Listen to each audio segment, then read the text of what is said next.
Bienvenidos, ¿cómo están? ¿Cómo se encuentran? Welcome to another episode of the Toma Todito Show.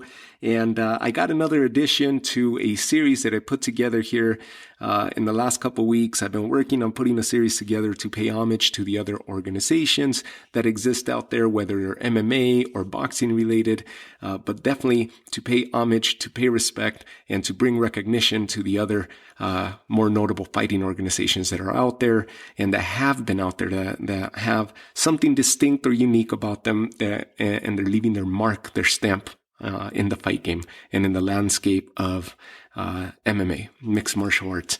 So this is an oldie but goodie that I wanted to touch on. It's one that I was almost forgetting about. And then I recall, as I was younger, I recall hearing and seeing the logo on this organization. They've been around for a while now. They've been around for a good amount of years. This is King of the Cage, KOTC. They got that logo with the strong man, bald head, muscular, and the King of the Cage name, the branding right behind them. So it's a recognized logo. They've been all over the place. In the United States, I recall that they used to mostly put their events back in the late 90s. Obviously, they started in 98, but early 2000s, I also recall that they used to mostly go to the reservations, the casinos that were located in Indian and Native American reservations. And so the casinos were the ones that would host these events, not the hotels, not the large brand name hotels or arenas, but rather they would focus towards going to those smaller venues. And they would always be packed. They could pack at least a couple thousand people, 2,000-3,000 people. Some of the smaller casinos could only hold maybe 1,000 people, if not just hundreds. Maybe a few hundred people. So that's how they began growing, right? By word of mouth and the fandom. You can bet that it's always there. The fans are always there. They're always flocking to these events, no matter how big or how small. King of the Cage has left their mark in the sport of MMA. They usually cater to more so the amateur and the up and coming fighters, and also they have a lot of the journeymen that end up going through King of the Cage, whether they've been in bigger organizations and then they end up swinging by and competing in King of the Cage, or they're up and coming names that are looking to get their name out there, and they compete, they do a few fights here, and then they move on to another organization.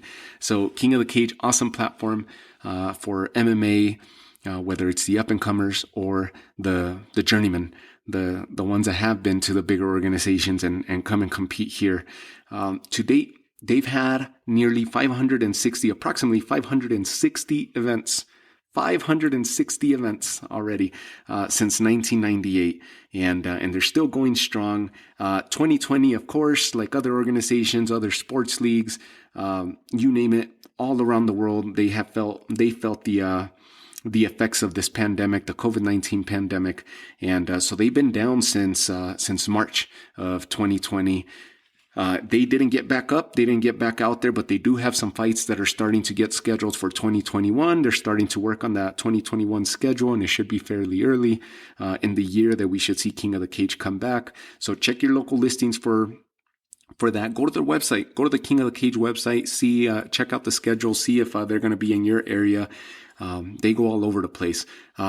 More commonly on TV, as far as TV is related or viewership is related, you could catch them on MAV TV. And also from time to time, they'll have some of their cards featured on UFC Fight Pass. So check out their website.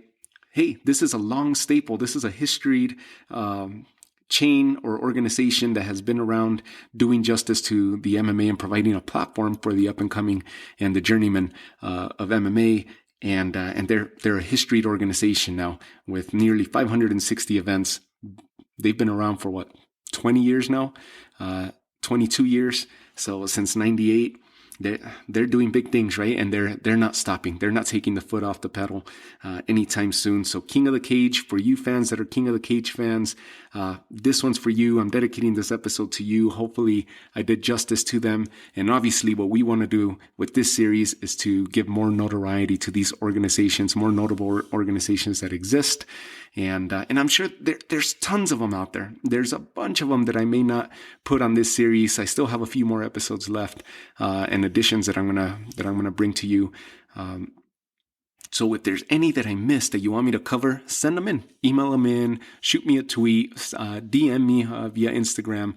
Just go ahead and reach out to me, and I promise you I will do right by this organization and present it in a respectable manner, and do justice by you, the fight fan, for having brought that to my attention. I'm sure there's tons of them out there that I'm missing that are not going to make this series. It doesn't mean that I'm overlooking them. I just may not know about them. And by that same token, a lot of you listening to me may not know about these organizations that I'm talking about, but hopefully you'll build an interest in you to where you want to check out their website, see what they're about, and find out some more additional information on it, or when their next event is, and you'll become a fan and a viewer and a follower of this organization. So because you'll like their format or what have you, or just more MMA, more sport for you to watch. So King of the Cage, this one's for you, and I'll bring you guys some more episodes. Thank you guys again for tuning in, and stay safe out there. Stay warm. It's starting to get a little chilly, especially out where I'm at. So have a good one, guys. Take care.